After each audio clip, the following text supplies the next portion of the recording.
അതേ, നമ്മൾ സൗന്ദര്യ മത്സരത്തിനൊന്നും അല്ല പോകുന്നത്, പള്ളിയിലോട്ടാ. മതി കെട്ടി ഒരുങ്ങിയത്. പിന്നെ മുടി ഒന്ന് ഒതുക്കി വെക്കുന്നതല്ലേ സൗന്ദര്യം. ഞാൻ എത്ര നേരമായി പറയുന്നു ഇപ്പൊ വരാമെന്ന്, മനസ്സിലാവത്തേ ഇല്ലെന്ന് വെച്ചാ. രാവിലെ ചായ വേണേ സാറാ വേണം, തിന്നാൻ വേണേ സാറാ വേണം. വയറ് നിറഞ്ഞോ തീർന്നു സാറയുടെ ആവശ്യം. പിന്നെ ഏത് സാറാ, എവിടുത്തെ സാറാ? സാറേ ഒരു 5 മിനിറ്റ് താമസിച്ചാലോ അത് ഭൂമി കുലുക്കും. അല്ലേലും പെണ്ണുങ്ങളുടെ വിഷമമുണ്ടോ നിങ്ങൾ ആണുങ്ങൾ അറിയുന്നു. നീ വരുന്നുണ്ടോ ഇല്ലയോ? അല്ലേ, ഓരോ വർത്താനങ്ങൾ കേൾക്കുമ്പോഴാ.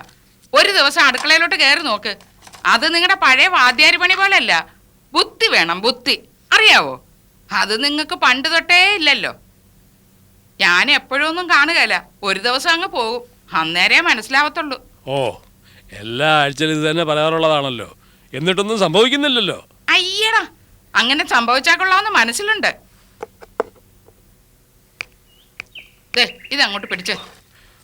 ഒരു കാര്യം ഞാൻ പറഞ്ഞേക്കാം, അടുത്ത ഞായറാഴ്ച മുതൽ നീ നിന്റെ സമയത്ത് പള്ളിയിൽ പോകണം, ഞാൻ എന്റെ സമയത്ത് പോകും. കഴിഞ്ഞ ഞായറാഴ്ച ഇത് തന്നെ പറഞ്ഞാണല്ലോ, എന്നിട്ട് എന്നെ അങ്ങ് പോകാഞ്ഞേ? എനിക്ക് ക്ഷമിക്കാൻ അറിയാവുന്നതുകൊണ്ട്. ഓ, കർത്താവിന്റെ 2ാം വരവായിരിക്കും. ഈശോ പേടിച്ചെടുത്തില്ല. നീ ഇങ്ങോട്ട് വാ. ഓ, നേർച്ചയിടുള്ള കാശ് കേട്ടിട്ടുണ്ട്. അടുത്ത ഞായറാഴ്ച തന്നെ പോക്കണം കേട്ടാ.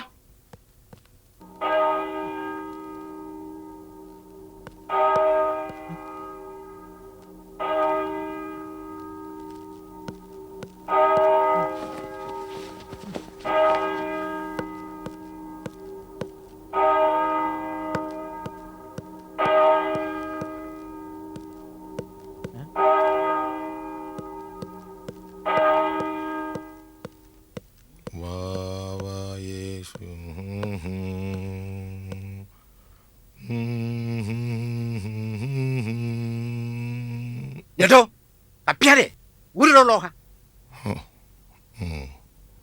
പല വിശ്വാസികളും പള്ളിയിൽ പോക്ക് ഒരു പ്രഹസനം മാത്രമാക്കുന്ന കാഴ്ചയാണ് നാം ഇന്ന് കാണുന്നത്. ദൈവവിശ്വാസമുണ്ടെന്ന് പുറത്ത് പറയുന്നുണ്ടെങ്കിലും പ്രവൃത്തിയിൽ അത് കാണുന്നില്ല. ശരിയല്ലേ? ഞായറാഴ്ച പള്ളിയിൽ വന്നില്ലേ നാട്ടുകാരെന്ത് വിചാരിക്കും എന്ന പേടി കൊണ്ട് മാത്രമാണ് പലരും ഇന്ന് കുർബാനയ്ക്ക് വരുന്നത്. രാവിലത്തെ സീരിയൽ കാണാനായി കുർബാന പോലും വേണ്ടെന്ന് വയ്ക്കുന്നവർ നമ്മുടെ ഇടവകയിൽ തന്നെ ഉണ്ടെന്നുള്ളത് ദുഃഖകരമായൊരു സത്യമാണ്. എന്താണ് ഇതിന് കാരണം? ധനത്തിൻ്റെയും സുഖത്തിൻ്റെയും പിറകെ പരക്കം പായുന്നത് തന്നെ. ഇനി കുർബാനയ്ക്ക് വന്നാൽ തന്നെ പ്രാർത്ഥനയിൽ ശ്രദ്ധിക്കാതിരിക്കുന്നവർ നമ്മുടെ ഇടവകയിൽ തന്നെ ഇല്ലേ? വിശ്വാസികൾ ശ്രദ്ധയോടെ ഏകാഗ്രതയോടെ പ്രാർത്ഥനയിൽ ശ്രദ്ധിക്കേണ്ടതാകുന്നു. കാരണം സാത്താൻ ഉറങ്ങുന്നില്ല.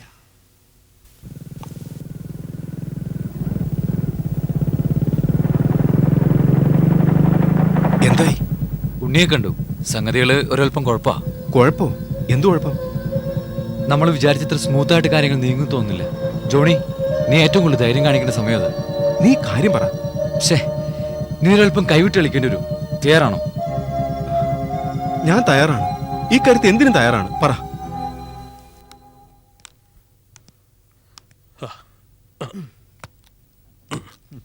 കാലിന്റെ നട്ടും ബോൾട്ടും ഒക്കെ മാറ്റാറായി. എല്ലാരും എത്തിയിട്ടുണ്ട്.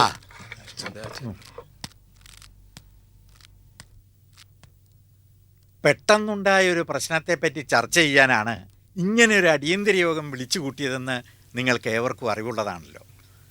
ഈ യോഗം ഭംഗിയായി മുമ്പോട്ട് കൊണ്ടുപോകുന്നതിനായി കർത്താവിനോട് പ്രാർത്ഥിച്ചുകൊണ്ട് നമുക്ക് ആരംഭിക്കാം. ഇങ്ങനെ ഒരു യോഗത്തിന്റെ ആവശ്യമുണ്ടെന്ന് എനിക്ക് തോന്നുന്നില്ല. കവലയിൽ ഒരു കള്ളുഷാപ്പ് വരുന്ന പറഞ്ഞ് നമുക്കെന്നാ? പകല് മുഴുവൻ പണിയെടുത്ത് ക്ഷീണിച്ചു വരുന്ന കൂലിപ്പണിക്കാരനെ അന്തിക്ക് 2 തുള്ളി മോന്തണമെങ്കിൽ അതിനുള്ള സൗകര്യം വേണമല്ലോ നമ്മുടെ നാട്ടില്. കവലെ ചുമ്മാ ഒരു ഷാപ്പ് തുടങ്ങുന്നതല്ലല്ലോ ഇവിടുത്തെ പ്രശ്നം, അതിൻ്റെ സ്ഥാനമാണ് പ്രശ്നം. ഇതിപ്പോൾ പുണ്യാളൻ്റെ കുരിശും തൊട്ടിയുടെ അവിടെ നിന്ന് 50 അടി കൂടിയാ 100 അടി. അതിപ്പോ വെച്ചുറപ്പിക്കാൻ പറ്റുമോ? എന്റെ അച്ചോ, വിശ്വാസികൾ വരുന്നത് പ്രാർത്ഥിക്കാൻ, ഷാപ്പി വരുന്നത് കള്ളു കുടിക്കാൻ. ഇത് രണ്ടും രണ്ടല്ലേ അച്ചോ? അതെങ്ങനെ രണ്ടും രണ്ടാകുന്നേ? കള്ളുകൂടിയമാരുടെ മുമ്പിൽ കൂടെ പ്രാർത്ഥിക്കാൻ പോകാൻ ഞങ്ങൾക്ക് ഇച്ചിരി വിഷമമുണ്ട്. ഇത് ഷാപ്പിന്റെ കാര്യ, പെണ്ണുങ്ങൾ മിണ്ടാറാവുമ്പോൾ പറയാം. ഉള്ള കാര്യം പറയുന്നതിന് ആണെന്നോ പെണ്ണെന്നോ ഉള്ള വ്യത്യാസം നോക്കേണ്ട കാര്യമില്ല തോമാച്ച. അവിടെ ഒരു കള്ള് ഷാപ്പിന്റെ ആവശ്യമില്ല, അത് ശരിയാവത്തൂല്ല. ഈ ഇടവകയിലുള്ളവർ അതൊട്ട് സമ്മതിക്കുകയില്ല. അത് ഒറ്റയ്ക്ക് തീരുമാനിച്ച പോരല്ലോ. തോമാച്ചൻ പറയുന്നതിലും കാര്യമുണ്ട്. കുരിശും തട്ടിക്കെടുത്തൊരു ഷാപ്പ് ഒന്ന് കരുതി നമ്മുടെ ഒന്നും വിശ്വാസം ഇല്ലാതാവുന്നില്ലല്ലോ എന്ന് പറഞ്ഞിട്ട് കാര്യമില്ല. ഇപ്പോഴേ നോക്കിയും കണ്ടും ചെയ്തില്ലേ നമ്മുടെയൊക്കെ പിള്ളേരെയും കെട്ടിക്കാരായ പെണ്ണുങ്ങളെയും കുരിശും തോട്ടിൽ പ്രാർത്ഥിക്കാൻ വിടാൻ പറ്റാതാവും. ഇതിലിപ്പോൾ എത്ര ആലോചിക്കേണ്ട കാര്യമൊന്നുമില്ല ചോ. നമ്മൾ എതിർക്കുന്നു അത്ര തന്നെ. മത്തായിച്ചോ, നിങ്ങൾ വേദപാഠത്തിന്റെ ഹെഡ്മാസ്റ്റർ ആയിരിക്കും. പിള്ളേരോട് കൽപ്പിക്കുന്ന പോലെ ഞങ്ങളോട് പറയരുതേ. അതിന് വേറെ ആളെ നോക്ക്. ഇതിലിപ്പോൾ തോമാച്ചനുള്ള പ്രത്യേക താല്പര്യം എന്താണെന്ന് ഞങ്ങൾക്കറിയാം. പെങ്ങടെ മോൻ്റെ ആ ഷാപ്പ്, അതല്ലേ കാര്യം. ഓ അത് ശരി. അപ്പോൾ അതിന് അങ്ങനെ ഒരു വശമുണ്ടോ? ഉണ്ട് തോമാച്ച. വ്യക്തിപരമായ കാര്യങ്ങൾ ചെയ്യുമ്പം അത് ബാക്കിയുള്ളവർക്ക് ദോഷം വരാത്ത രീതിയിൽ ചെയ്യണം. താൻ ഉപദേശിക്കണ്ട, അതിനിവിടെ അച്ഛനുണ്ട്. എനിക്കും അത് തന്നെയാണ് പറയാനുള്ളത്. ഒരു ദിവസത്തെ വേദപാഠം പോലും വേണ്ടെന്ന് വെച്ച് നമ്മളിവിടെ കൂടിയത് ഷാപ്പിന് ആശംസ പറഞ്ഞ് പിരിയാനല്ല, എതിർക്കുന്നതിനെ കുറിച്ച് ആലോചിക്കാൻ തന്നെയാ. അച്ഛൻ എപ്പോഴും ഇങ്ങേരുടെ സൈഡാ. ഒരു തീരുമാനം എടുക്കുമ്പോൾ വളരെ ആലോചിച്ച് വേണം. തോമാത്തിന് പള്ളി ആവശ്യമുള്ളതിനേക്കാൾ പള്ളിക്ക് തോമാത്തിന് ആവശ്യം, അത് മറക്കണ്ട. ആ കള്ളു പാറ്റിയിട്ടുള്ള സഹായമൊന്നും വേണ്ട. താമണ്ടരുത്. ഇത് കേട്ടാത്തൊന്നും തന്നെ പറയാ പള്ളി എന്റെ തന്നെയാ. ഈ പള്ളി പണിയാൻ ഞാനും കുറെ കല്ല് വന്നിട്ടുണ്ട്. താനൊക്കെ ഒന്ന് നിക്കറിട്ട് നടക്കുക. ഈ പള്ളിക്കും ഇവിടുത്തെ വിശ്വാസികൾക്കും കോട്ടം തട്ടുന്ന ഒന്നും ഈ ഇടവക്കാർ സമ്മതിക്കുകയല്ല. അത് ചെയ്യുന്നത് താനാണേലും ആരാണേലും. ഇത് ഞാൻ ചെയ്തിരിക്കും മത്തായിച്ച. ഉദ്ഘാടനത്തിൽ തന്നെ ഞാൻ വിളിക്കും. പുണ്യാളത്തിനാണ് സത്യം.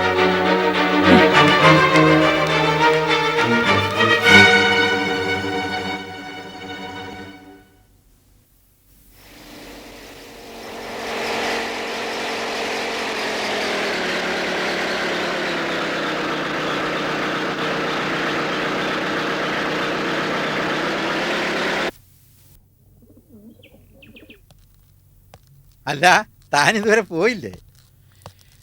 ഞാൻ ആലോചിക്കായിരുന്നു അച്ഛോ. എന്നത്? വ്യക്തിപരമായി എനിക്ക് തോമാച്ചനോട് യാതൊരു വിരോധവും ഇല്ലാത്ത അച്ഛൻ അറിയാമല്ലോ. നേര് പറഞ്ഞാൽ അത്രയൊക്കെ പറഞ്ഞു പോയതിൽ എനിക്കിപ്പോൾ വിഷമം തോന്നുന്നു. കുറച്ചുകൂടെ മയത്തി കാര്യങ്ങൾ പറഞ്ഞ് മനസ്സിലാക്കാമായിരുന്നു. ഛേ, ആ ഇനിയിപ്പോൾ അത് പോട്ടെ. ഇടവകക്കാർ തമ്മിൽ തട്ടലും മുട്ടലും ഒക്കെ പതിവാ. പള്ളിയും അതിനോട് ബന്ധപ്പെട്ട കാര്യങ്ങളും വരുമ്പോൾ ഞാൻ ഒരു വാശിക്കാരനാണെന്ന് അച്ഛൻ അറിയാമല്ലോ. സാറാമ്മയോട് ഞാൻ ഇടയ്ക്കിടയ്ക്ക് പറയാറുണ്ട്, അവളെ കെട്ടിയില്ലായിരുന്നേ ഞാൻ ഈ പള്ളിയുടെ വികാരിയാകുമായിരുന്നു എന്ന്. അപ്പൊ ഞാനോ? ആ അല്ല, സാറാമ്മ എന്നാ കുർബാന കഴിഞ്ഞ വഴി അങ്ങ് പോയത്? വീട്ടിൽ നിന്ന് ഇറങ്ങിയ വഴിക്ക് ഞങ്ങൾ ചെറുതായിട്ടൊന്ന് ഉരസി, ആ പിണക്കത്തിലങ്ങ് പോയതായിരിക്കും. അല്ല, നിങ്ങൾക്ക് രണ്ടുപേർക്കും വല്ല നേർച്ചയുണ്ടോ? എല്ലാ ഞായറാഴ്ചയും കാലത്ത് വഴക്കുണ്ടായിക്കൊള്ളാമെന്ന്. അതൊരു ശീലമാച്ചു. ഒരൊച്ച അനക്കൊക്കെ ഇല്ലെങ്കിൽ എനിക്കൊരു രസമില്ല, അവക്കുമില്ല. ആ ഞായറാഴ്ചയല്ലേ, പണിക്കൽ നോക്കിയിരിക്കുകയായിരിക്കും.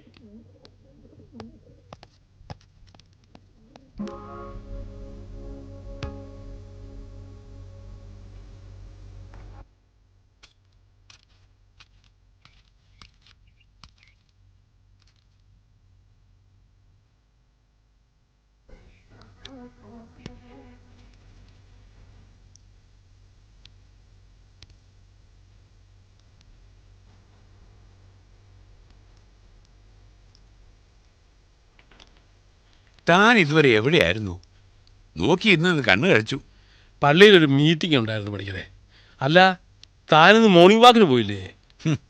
അത് ഞാൻ മുടക്കുമോ? അതുള്ളതുകൊണ്ടല്ലേ ഞാൻ ഇന്നും ഫിറ്റ് ആൻഡ് ഹെൽത്തി ആയിട്ടിരിക്കുന്നത്.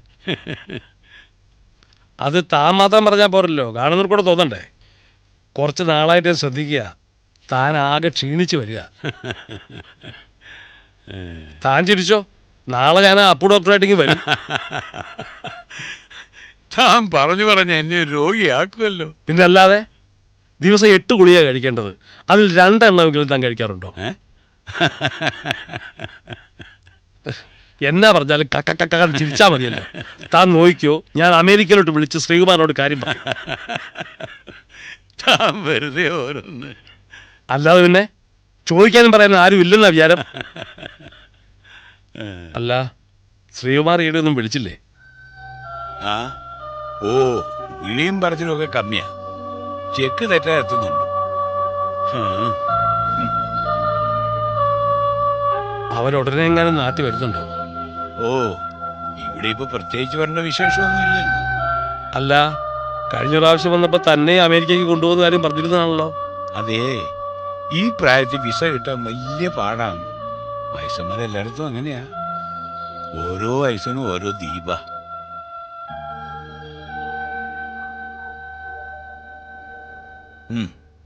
കഴിക്കടോ. ആ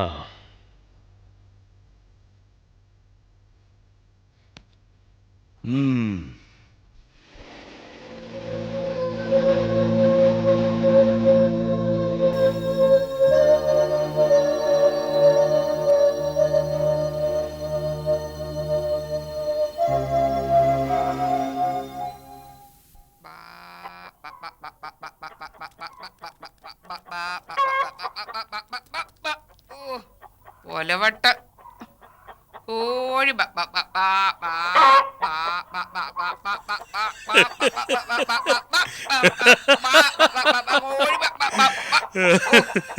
എന്റെ മാതാവേ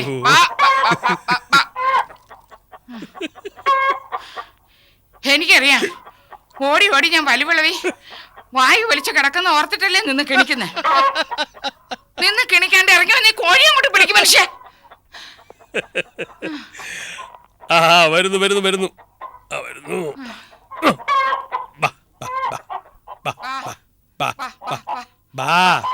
അങ്ങോട്ട് പിടിക്കാൻ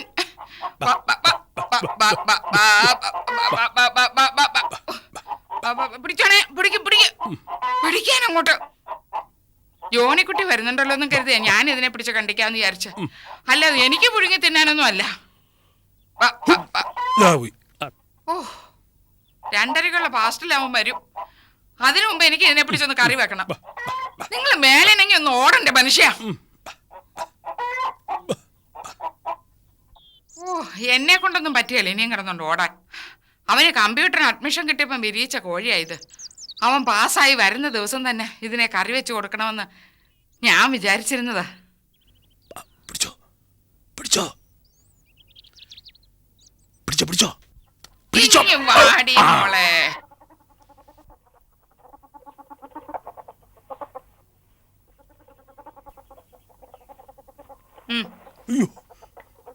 ഇതെന്നാത്തിനാ? കണ്ടിക്കാൻ. ഞാനോ? പിന്നെ ഞാനോ? ഇതൊക്കെ ആണുങ്ങൾ ചെയ്യുന്ന പണിയാ. എന്നാ നിങ്ങക്ക് പേടിയാണോ? പേടിയോ? എനിക്കോ? സ്കൂളിൽ പഠിക്കുമ്പോ ധീരതയ്ക്കുള്ള NCC അവാർഡ് വാങ്ങിച്ചതാ ഞാൻ. എനിക്ക് ഇവരൊന്നും ഒരു ഇരയല്ല. അതുകൊണ്ടാ.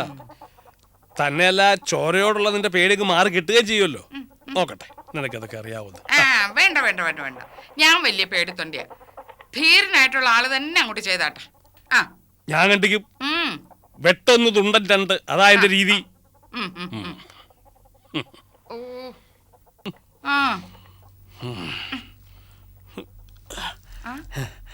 പെട്ടെന്ന്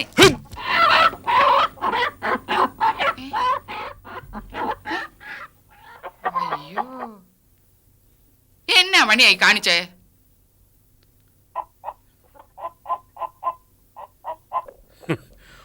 ഒരു കണക്കിന് അതേതായാലും നന്നായി. എന്നതാ? ആ കോഴി ഓടി രക്ഷപ്പെട്ടതേ. നമ്മുടെ മോൻ കുറെ കാലം കൂടി വരുമ്പോ ഒരു മിണ്ടാപ്രാണിയൊക്കെ ഒന്ന് ആഘോഷിക്കാന്നൊക്കെ പറഞ്ഞാൽ അതിലേതാണ്ടൊരു ശരിയില്ലാഴിയുണ്ട്. അതുള്ളതാ. അവൻ വരുമ്പോ സ്റ്റാൻഡിലോട്ടൊന്ന് ചെല്ലണ്ടായോ? അതിനുള്ള ഏർപ്പാടൊക്കെ ഞാൻ ചെയ്തിട്ടുണ്ട്. അച്ഛൻ ആ കുട്ടപ്പനെ അങ്ങോട്ട് അയച്ചോളൂ. ഇത്തവണ അവൻ വരുമ്പോ മ്ലാപ്പാറയിൽ ആങ്ങളയുടെ വീട്ടിലൊന്ന് പോണം. ഓ അതിനൊന്നും സമയം കാണത്തില്ല. കോളേജിൽ നിന്ന് തന്നെ തിരഞ്ഞെടുത്തത് കൊണ്ട് അടുത്ത ആഴ്ച തന്നെ എറണാകുളത്ത് ജോയിൻ ചെയ്യണമെന്നല്ലേ അവൻ പറഞ്ഞത്. എന്നൊക്കെ പറഞ്ഞാലും കുറച്ചു ദിവസം ഇവിടെ നിർത്തിയിട്ടേ എങ്ങോട്ടാണേലും ഞാൻ വിടത്തുള്ളൂ. ഇതിപ്പോഴേ 7ാമത്തെ മാസം കൂടിയിട്ട് അവനെ കാണാൻ പോന്നെ. അറിയാവോ? എനിക്കറിയാം. പക്ഷെ കണക്ക് തെറ്റിയത് നിനക്കാ. 7 മാസമല്ല 7 മാസവും 12 ദിവസവും. ഷോ എങ്ങനെ അവനെ കാണാതെ ഇത്രയും നാളെ നമ്മൾ പിടിച്ചു നിന്നേ? ശർക്കര കുറച്ചുകൂടെ ആവായിരുന്നു. ഇത് അവന്റെ ഭാഗം. എന്നാലും എന്തോ ഒരു ചേരുവ കുറവുണ്ട്. അല്ലേലും ഞാൻ അമൃതുണ്ടാക്കിയാലും നിങ്ങൾ പറയും പുളി കൂടിപ്പോയെന്ന്. എന്റെ അത്ര നല്ലൊരു പാചകക്കാരി ഈ ഇടവകയിലില്ലെന്ന് ആ കുഞ്ഞുഞ്ഞമ്മയൊക്കെ പറയുന്നേ. ആ ഒരു അടുക്കളക്കാരി ലുക്കൊക്കെ ഉണ്ട്. പിന്നെ ആയ കാലത്ത് കട്ടപ്പനയുള്ള ജോർജ് കുട്ടി ഏലക്കാ മുതലാളി, ആ ജോർജ് കുട്ടി വരെ എന്നെ കല്യാണം ആലോചിച്ചോണ്ട് വന്നതാ. എന്നിട്ട് എന്ത് പറ്റി ഈ പാവം മത്തായിയെ കെട്ടാൻ? മനുഷ്യൻ ചെയ്ത പാപത്തിന്റെ പോലെ അനുഭവിക്കാതിരിക്കാൻ പറ്റുമോ? അങ്ങനെ പറ. മണി 3 ആയല്ലോ. അവനെന്നെ എത്താത്ത. ഇതിനാണ് ആയുസ് എന്ന് പറയുന്നത്. വരുന്നു വരുന്നു വരുന്നു വരുന്നേ.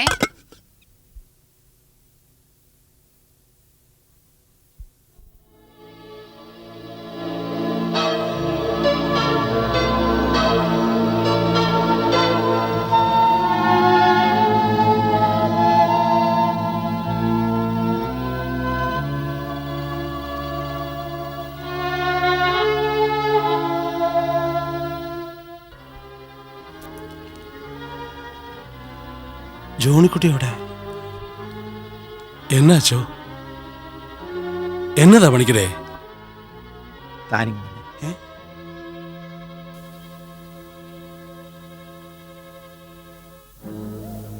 ശാന്തനായി ഞാൻ പറയുന്നത് കേൾക്കണം, ബഹളം ഉണ്ടാക്കരുത്. അത് നമ്മുടെ ജോണിക്കുട്ടി വരുമെന്ന് പറഞ്ഞിരുന്ന ബസ് ഒരു അപകടത്തിൽപ്പെട്ടു. പുഴയിലോട്ട് മറിയായിരുന്നു. മെഡിക്കൽ കോളേജിലും ജില്ലാ ആശുപത്രിയിലുമായിട്ടാ എല്ലാവരെയും കൊണ്ടുവന്നിരിക്കുന്നത്. ആരെയും ഒന്ന് അവിടം വരെ വന്ന് ജോണിക്കുട്ടി ഉണ്ടോന്ന്. അയ്യോ,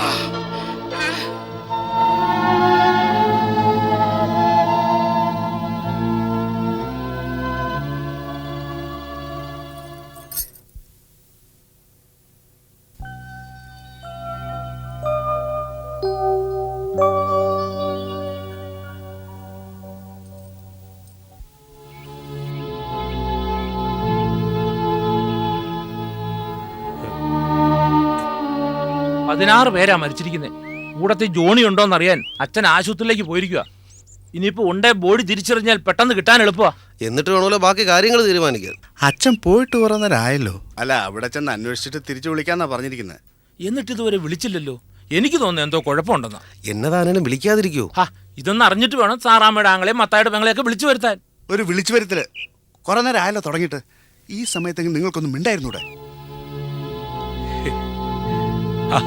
എന്നെ മത്തായിച്ച ഇങ്ങനെ അസ്വസ്ഥനായാലോ? അച്ഛൻ പോയിരിക്കില്ല അന്വേഷിക്കാൻ. എന്നാലും എന്റെ പഠിക്കണ ഈ കാത്തിരിപ്പ്. പറഞ്ഞു കേട്ട അറിവല്ലേ നമുക്കുള്ളൂ. ഒന്നും സംഭവിക്കില്ല, താൻ ധൈര്യമായിട്ടിരിക്കുക.